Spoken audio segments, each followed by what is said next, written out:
Hare Krishna, Chapter 13, Nature, the Enjoyer and Consciousness. Arjun said, O my dear Krishna, I wish to know about Prakriti, Purusha, and the field and knower of the field, and of the knowledge and the object of the knowledge. The Supreme Personality of Godhead said, This body, O son of Kunti, is called the field, and one who knows this body is called the knower of the field. O Shion of Bharat, you should understand that I am also the knower in all bodies, and to understand this body and its knower is called knowledge. That is my opinion. Now, please hear my brief description of this field of activity and how it is constituted, what its changes are, whence it is produced, who that knower of the field of activities is, and what his influences are. That knowledge of the field of activities and of the knower of activities is described by various stages in various Vedic writings. It is specially presented in Vedanta Sutra with all reasoning as to cause and effect. The five great elements, false ego, intelligence, the unmanifested, the 10 senses, and the mind, the five sense objects, desire, hatred, happiness, distress, the aggregate, the life symptoms and convictions. All these are considered in summary to be the field of activities and its interactions. Humility, pridelessness, non-violence, tolerance, simplicity, approaching a bona fide spiritual master, cleanliness, steadiness, self-control, renunciation of the objects of sense gratification, absence of false ego, the perception of the evil of birth, death, old age and disease, detachment, freedom from entanglement with children, wife, home, and the rest, even mindedness amid pleasant and unpleasant events, constant and unalloyed devotion to me, aspiring to live in a solitary place, detachment from the general mass of people, accepting the importance of self-realization and philosophical search for the absolute truth. All these I declare to be knowledge, and besides this, whatever there may be is ignorance. I shall now explain the knowledge knowing which you will taste the eternal Brahman, the spirit, beginningless and subordinate to me, lies beyond the cause and effect of this material world.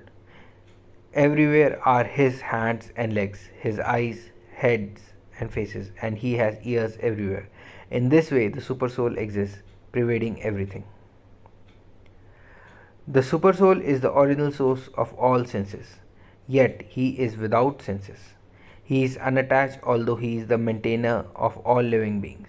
He transcends the modes of nature, and at the same time he is the master of all the modes of material nature. The Supreme Truth exists outside and inside of all living beings, the moving and non-moving. Because he is subtle, he is beyond the power of the material senses to see or to know. Although far, far away, he is also near to all. Although the Supersoul appears to be divided among all beings, he is never divided. He is situated as one. Although he is the maintainer of every living entity, it is to be understood that he devours and develops all.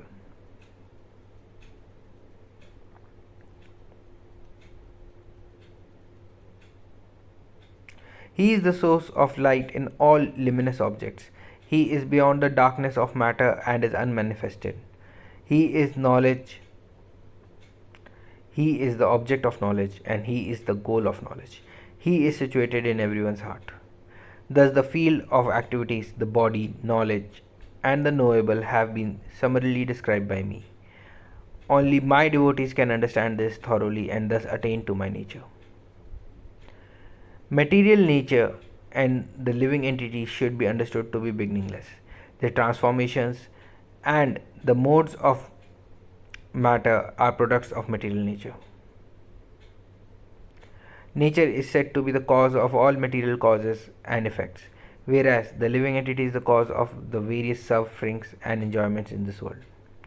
The living entity in material nature thus follows the ways of life, enjoying the three modes of nature. This is due to his association with that material nature. Thus he meets with good and evil among various species.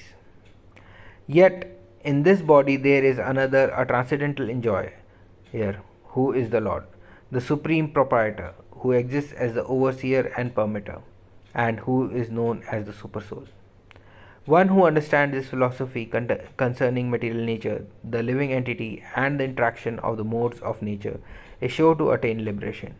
He will not take birth here again, regardless of his present position.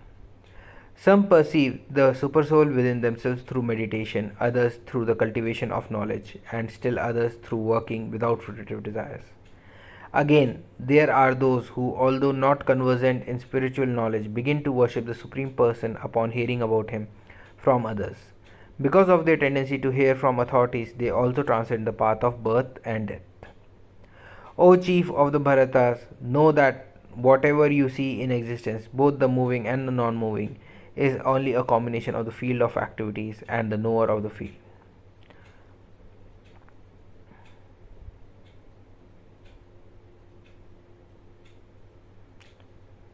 One who sees the supersoul accompanying the individual soul in all bodies, and who understands that neither the soul nor the supersoul within the destructible body is ever destroyed, actually sees. One who sees the supersoul equally present everywhere in every living being does not degrade himself by his mind. Thus he approaches the transcendental destination.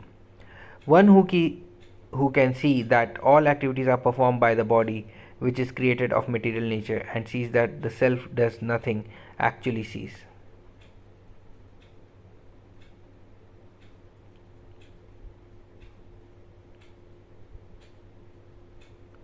When a sensible man ceases to see different identities due to different material bodies, and he sees how beings are expanded everywhere, he attains to the Brahman conception. Those with the vision of eternity can see that the imperishable soul is transcendental, eternal, and beyond the modes of nature. Despite contact with the material body, O Arjun, the soul neither does anything nor is entangled. The sky, due to its subtle nature, does not mix with anything, although it is all pervading. Similarly, the soul situated in Brahman vision does not mix with the body, though situated in that body. O son of Bharat, as the sun alone illuminates all this universe, so does the living entity. One within the body illuminate the entire body by consciousness. Those who see with the eyes of knowledge the difference between the body and the knower of the body, and can also understand the process of liberation from bondage in material nature, attain to the supreme goal. Hare Krishna.